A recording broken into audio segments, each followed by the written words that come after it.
Saudi அரேபியாவின் அமெரிக்க இராணுவ கட்டளை தளத்திலே நிலை கொண்டிருக்கக்கூடிய 5 KC-135 எரிபொருள் நிரப்பு விமானங்களை கொத்தாக தட்டி தூக்கிய ஈரானிய ஏவுகணைகள்.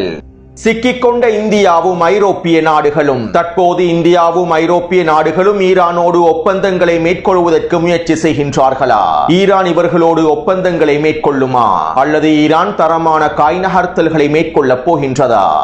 பிரிக்ஸ் கூட்டமைப்பை கிழித்து தொங்கவிட்ட ஈரானின் வெளியுறவுத்துறை அமைச்சர் அப்பாஸ் அரக்சி அவர்களும் பிரிக்ஸ் கூட்டமைப்பின் தோல்விக்கு காரணமாக இருக்கக்கூடிய மிக முக்கியமான கருப்பாடும்.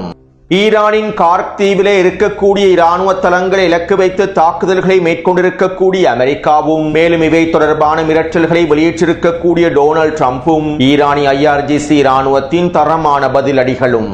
ஈரானிய தலைவர்கள் தொடர்பான தகவல்களுக்கு பரிசு தொகையை அறிவித்திருக்கக்கூடிய டொனால்ட் டிரம்பின் நிர்வாகமும், உண்மையான வீரத்தை வெளிக்காட்டிய ஈரானிய தலைவர்களும், மூக்குடைந்த அமெரிக்காவின் பிரச்சாரங்களும், இந்த பிரச்சாரங்களுக்கு பின்னால் இருக்கக்கூடிய மாயைகளும்.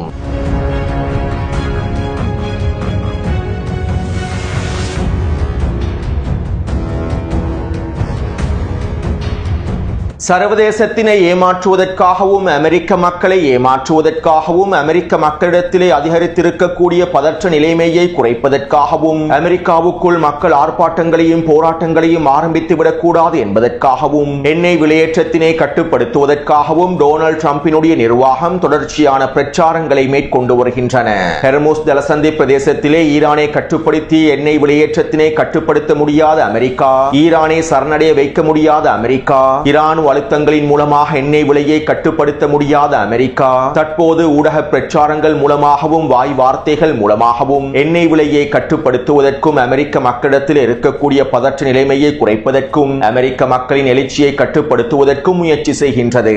அதாவது ஈரானுக்கு எதிரான இராணுவ வெற்றி இலக்குகளை அடைந்து கொள்ள முடியாத அமெரிக்கா, ஹெர்முஸ் ஜலசந்தி பிரதேசத்திலே வெற்றி இலக்குகளை அடைந்து கொள்ள முடியாத அமெரிக்கா சர்வதேச ரீதியில் ஒரு மாயையை ஏற்படுத்தி எண்ணெய் விலையை குறைத்து அமெரிக்காவின் கௌரவத்தை பாதுகாத்துக் கொள்வதற்கு முயற்சி செய்கின்றது. ஆனால் அமெரிக்காவினுடைய இந்த மாயைகளும் பிரச்சாரங்களும் நீண்ட நாட்களுக்கு நீடிக்காது. இன்னும் ஒரு வாரத்திற்கு கூட தாங்காது.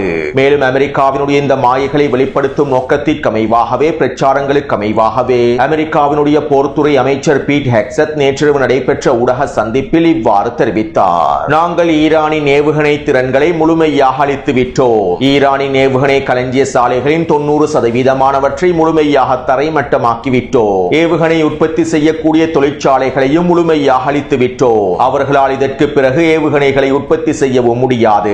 விரைவில் ஈரானுக்குள்ளே இருக்கக்கூடிய ஒட்டுமொத்த பாதுகாப்பு திறன்களையும் நாங்கள் அழித்து விடுவோம். ஹெர்முஸ் ஜலசந்தி பிரதேசத்திலே ஈரானியர்கள் விரக்தியில் இருக்கின்றார்கள். ஹெர்முஸ் ஜலசந்தி பிரதேசத்திலே அவர்களால் தாக்கு பிடிக்க முடியவில்லை. இதனால் ஹெர்முஸ் ஜலசந்தி பிரதேசத்தை பற்றி யாரும் கவலைப்பட தேவையில்லை. ஈரானின் கடற்படையை நாங்கள் முழுமையாக அழித்து விட்டோம். இது ஹெர்முஸ் ஜலசந்தி பிரதேசத்திலே இருக்கக்கூடிய எண்ணெய் கப்பல்களுக்கு நம்பிக்கையூட்டக்கூடிய செய்தியாகும். ஈரானிய கடற்படையின் முக்கியமான போர்க்கப்பல்களை நாங்கள் அழித்து விட்டோம். இதற்கு பிறகு அவர்களால் எதுவுமே செய்ய முடியாது. அதே நேரம் இந்த போரானது விரிவடைகின்றது. அமெரிக்கா இந்த போரிலே சிக்கிக் கொண்டுள்ளது என அதிகளவான ஊடகங்கள் போலி பிரச்சாரங்களை மேற்கொள்கின்றன. ஆனால் உண்மையில் நாங்கள் ஈரானுக்குள்ளே இலக்குகளை நெருங்கிவிட்டோம். ஈரானுக்குள்ளே அனைத்தையும் தரைமட்டமாக்கி வருகின்றோம். விரைவில் இந்த வெற்றி இலக்குகள் அறிவிக்கப்படும் என அமெரிக்க போர்த்துறை அமைச்சர் பீட் ஹெக்ஸத் அமெரிக்காவினுடைய மாயைகளையும் போலி பிரச்சாரங்களையும் ஏமாற்று வித்தைகளையும் ஊடக சந்திப்பிலே வெளியிட்டிருந்தார்.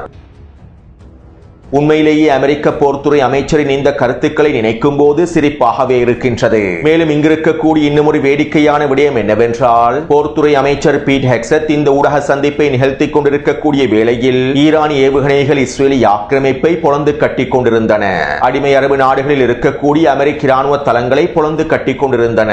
ஹிஸ்புல்லா இராணுவமும் ஈரானிய இராணுவமும் ஒன்றிணைந்து டெல் அவீவின் வடக்கு பிரதேசத்தில் வீரியமான தாக்குதல்களை மேற்கொண்டிருந்தார்கள். ஈரானின் ஏவுகணை திறன்களை முழுமையாக முடிவுக்கு கொண்டு வந்து விட்டோம். 90% ஏவுகணை திறன்கள் அளிக்கப்பட்டு விட்டது என்று பீட் ஹெக்ஸத் கூறும் தருவாயிலேயே அதிகளவான ஏவுகணை தாக்குதல்களை ஈரான் மேற்கொண்டு அமெரிக்காவினுடைய இந்த பிரச்சாரங்கள் அனைத்தும் போலி பிரச்சாரங்கள் என்பதனையும் உறுதிப்படுத்தியிருந்தது.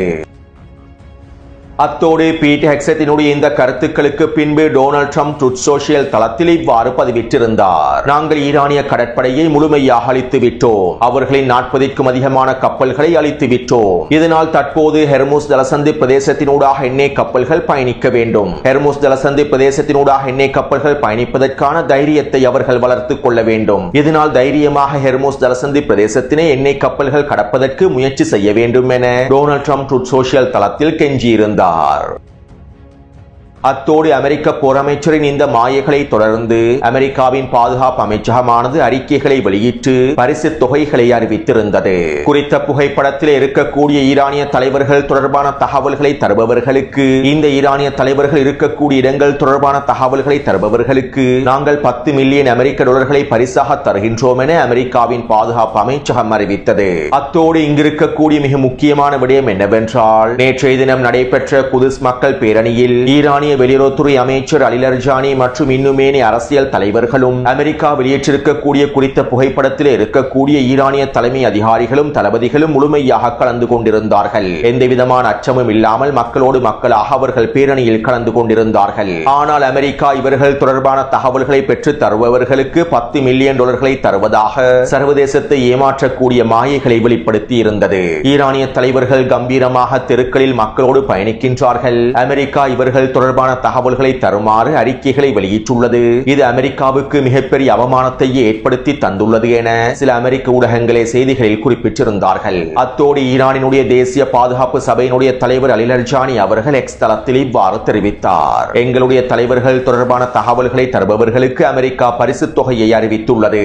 ஆனால் எங்களுடைய தலைவர்களோ மக்களோடு மக்களாக வீதிகளிலேயே இருக்கின்றார்கள். அதே நேரம் ஆக்கிரமிப்பாளர்கள் எப்ஸ்டீன் தீவிலேயே ஒளிந்து கொண்டுள்ளார்கள் என அலி லர்ஜானி அவர்கள் தரமான பதிலடிகளையும் வழங்கியிருந்தார்.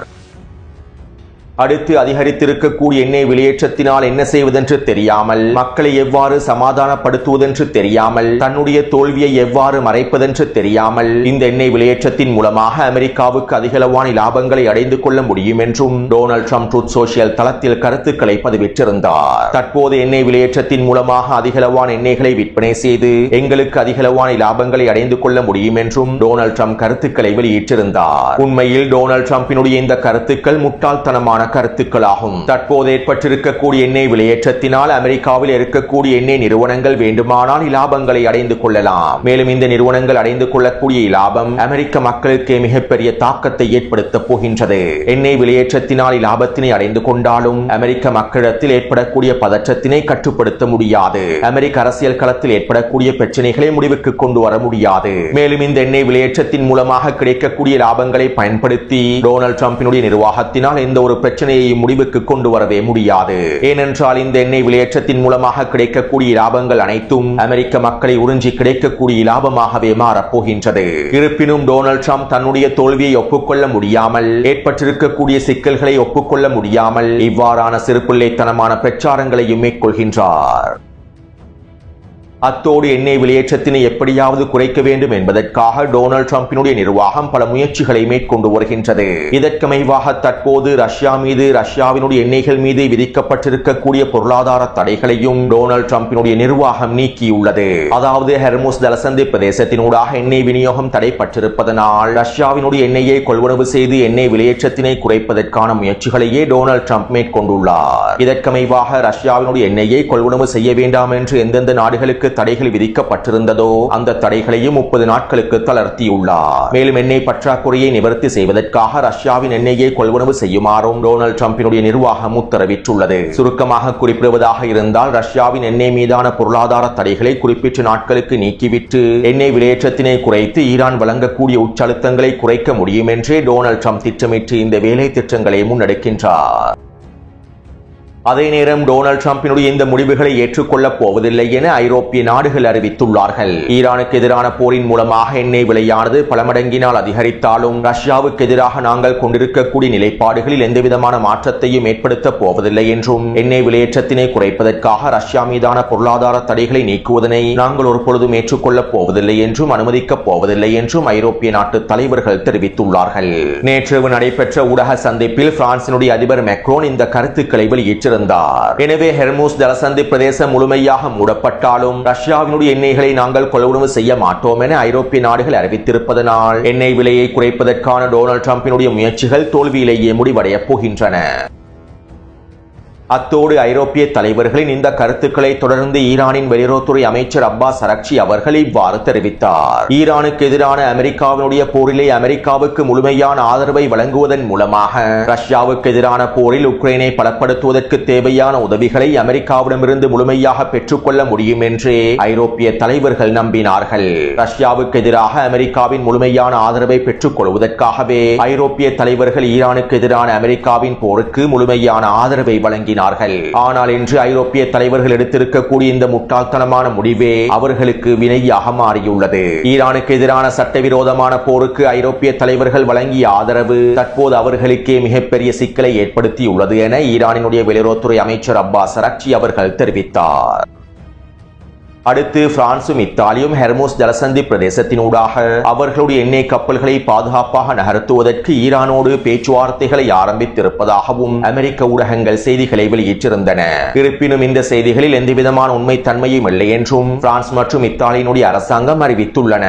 அதே நேரம் ஒருவேளை ஐரோப்பிய நாடுகள் ஹெர்முஸ் ஜலசந்தி பிரதேசத்தினூடாக எண்ணெய் கப்பல்களையும் LNG எரிவாயு கப்பல்களையும் அனுமதிக்குமாறு ஈரானோடு பேச்சுவார்த்தைகளை மேற்கொண்டாலும் ஈரான் இதற்கான அனுமதியை வழங்குவது மிகப்பெரிய கேள்விக்குரியே. கடந்த வாரமும் ஐரோப்பிய நாடுகள் ஈரானுக்கு எதிரான உச்ச பொருளாதார தடைகளை விதித்துள்ளார்கள். ஈரானுக்கு எதிரான ஆக்கிரமிப்பில் ஐரோப்பிய நாடுகள் நேரடியாக சம்பந்தப்பட்டுள்ளார்கள். மேலும் இப்படி இருக்க ஒரு பொழுதும் ஈரான் இவர்களோடு ஒப்பந்தங்களை மேற்கொள்ளப் போவதில்லை. ஹெர்முஸ் ஜலசந்தி பிரதேசத்திலே இவர்களுடைய எண்ணெய் கப்பல்களையும் எரிவாயு LNG கப்பல்களையும் அனுமதிக்கப் போவதில்லை. ஒருவேளை ஈரானுக்கு எதிரான ஒட்டுமொத்த பொருளாதார தடைகளையும் ஐரோப்பிய நாடுகள் நீக்கினால், ஈரானுக்கு எதிரான அமெரிக்காவின் போரிலிருந்து ஐரோப்பிய நாடுகள் முழுமையாக பின்வாங்கினால், மத்திய கிழக்கு பிராந்திய இருக்கக்கூடிய ஐரோப்பிய துருப்புக்கள் ஐரோப்பிய படைகள் முழுமையாக வெளியேற்றப்பட்டால் ஹெர்முஸ் ஜலசந்தி பிரதேசத்தினூடாக ஐரோப்பிய நாடுகளின் கப்பல்கள் பாதுகாப்பாக செல்ல முடியும். ஈரானினுடைய நிபந்தனைகளை ஐரோப்பிய நாடுகள் முழுமையாக ஏற்றுக்கொள்ளாமல் ஐரோப்பிய நாடுகளின் ஒரு எண்ணெய் கப்பல் கூட ஹெர்முஸ் ஜலசந்தி பிரதேசத்தினூடாக கடக்காது.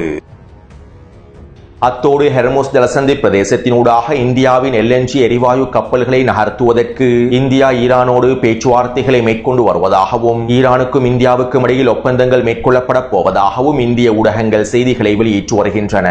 மேலும் இதற்கமைவாக இந்தியாவில் இருக்கக்கூடிய ஈரானிய தூதரகத்தோடு பேச்சுவார்த்தைகள் மேற்கொள்ளப்பட்டிருப்பதாகவும் அவசரமாக எப்படியாவது ஹெர்முஸ் ஜலசந்தி பிரதேசத்தினூடாக இந்தியாவின் எரிவாயு கப்பல்களை பாதுகாப்பாக பெற்றுக் கொள்வதற்கு இந்தியா முயற்சி செய்து வருவதாகவும் தெரிவிக்கப்படுகின்றது. இன்னும் விதத்தில் குறிப்பிடுவதாக இருந்தால் பிரிக்ஸ் கூட்டமைப்பை பயன்படுத்தி பிரிக்ஸ் கூட்டமைப்பில் இருக்கக்கூடிய நாடுகள் என்கின்ற உரிமையை பயன்படுத்தியே இந்தியா ஈரானோடு இந்த ஒப்பந்தத்தினை முடிப்பதற்கு முயற்சி செய்து வருகின்றது.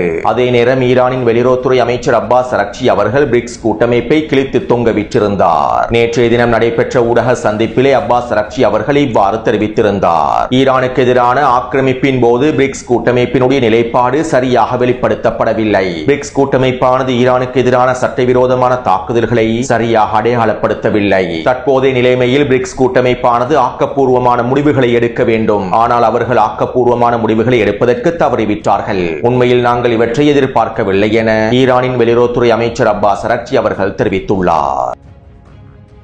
அதாவது பிரிக்ஸ் கூட்டமைப்பானது உண்மையிலேயே தோல்வியை நோக்கியே நகர்ந்து கொண்டிருக்கின்றது.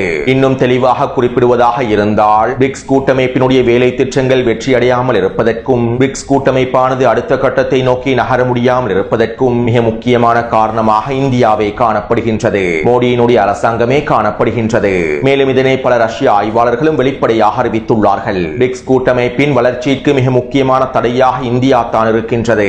இதனை புட்டின் அவர்கள் புரிந்து கொள்வதில்லை. மேலும் ரஷ்யாவை ஏமாற்றக்கூடிய வேலை திட்டங்களில் இந்தியா தொடர்ச்சியாக செயற்பட்டு வருகின்றது. பிரிக்ஸ் கூட்டமைப்பில் இருக்கக்கூடிய மிக முக்கியமான கருப்பாடாகவே இந்தியா செயற்பட்டு வருகின்றது என ரஷ்யாவினுடைய பல ஆய்வாளர்கள் வெளிப்படையான கருத்துக்களையும் தெரிவித்துள்ளார்கள். மேலும் இந்த கருத்துக்களோடு சமீபத்தில் நடைபெற்றிருக்கக்கூடிய சம்பவங்களையும் ரஷ்யாவை ஏமாற்றி இருக்கக்கூடிய மோடியின் அரசாங்கத்தின் செயற்பாடுகளையும் ரஷ்ய ஆய்வாளர்கள் விமர்சித்துள்ளார்கள். அதாவது அமெரிக்காவின் வரி விதிப்பு கொள்கையில் இருந்து தப்பிப்பதற்காகவும் இந்தியாவுக்கு எதிரான வரிகளை டொனால்ட் ட்ரம்ப் குறைக்க வேண்டும் என்பதற்காகவும் ரஷ்யாவினுடைய எண்ணெயை கொள்வனவு செய்வதனை இந்தியா நிறுத்தியது. இதைத் தொடர்ந்து வெனிசுவேலாவினுடைய எண்ணெயை அமெரிக்காவிடமிருந்து இந்தியா பெற்றுக் கொள்கின்றது. இது ரஷ்யாவை ஏமாற்றக்கூடிய இந்தியாவினுடைய கேவலமான செயலாகும் என ரஷ்ய ஆய்வாளர்கள் கருத்துக்களை வெளியிட்டுள்ளார்கள். அத்தோடு தற்போதைய சூழ்நிலையில் மோடியின் அரசாங்கம் சிக்கிக் கொண்டுள்ளது. ஹெர்முஸ் ஜலசந்தி பிரதேசம் முழுமையாக மூடப்பட்டிருப்பதனால், பிரதமர் மோடியின் நெருங்கிய நண்பரான நெட்டன்யாஹு ஈரானுக்கு எதிரான தாக்குதல்களை மேற்கொண்டிருப்பதனால், பிரதமர் மோடியின் ஃபாதர்லேண்ட் மதர்லேண்ட் கொள்கையினால் தற்போது இந்தியாவுக்குள்ளே எரிவாயு பற்றாக்குறை அதிகரித்து வருகின்றது. மேலும் இந்த நிலைமையானது இன்னும் 2 வாரங்களுக்கு நீடிக்குமாக இருந்தால் இந்தியாவுக்குள்ளே ஒரு பதற்ற நிலைமையானது அதிகரித்துவிடும். இது மோடியினுடைய அரசாங்கத்திற்கு மிகப்பெரிய சிக்கலாகவும் மாறிவிடும். எனவே இப்படியான நிலைமையில் தான் தற்போது மோடியினுடைய அரசாங்கம் ஈரானோடு பேச்சுவார்த்தைகளை மேற்கொண்டு ஒப்பந்தத்தினை முடிப்பதற்கு தடுமாறுகின்றது. இருப்பினும் தற்போதைய சூழ்நிலையில் ஈரானிய தரப்பினர் இந்தியாவுடன் இந்த ஒப்பந்தங்களை முடிப்பதற்கான வாய்ப்புகள் குறைவாகவே இருக்கின்றன.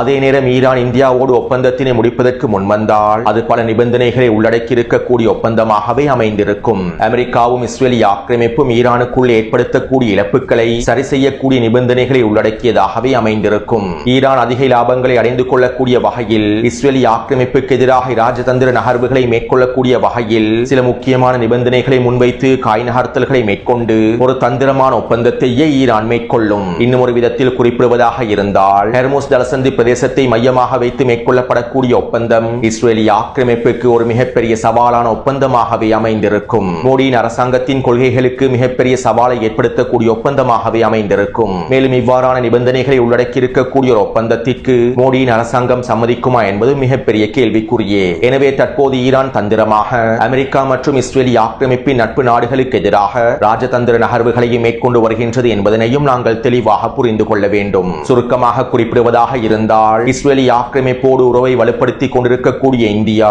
தற்போது ஹெர்முஸ் ஜலசந்தி பிரதேசத்தில் ஈரானிடம் வசமாக சிக்கிக் கொண்டுள்ளது. மேலும் ஈரான் தந்திரமான காய் நகர்த்தல்கள் மூலமாக ஆக்கிரமிப்பினுடைய இந்த நட்பு நாடுகளுக்கு சரியான பாடத்தினை கற்பிக்கும்.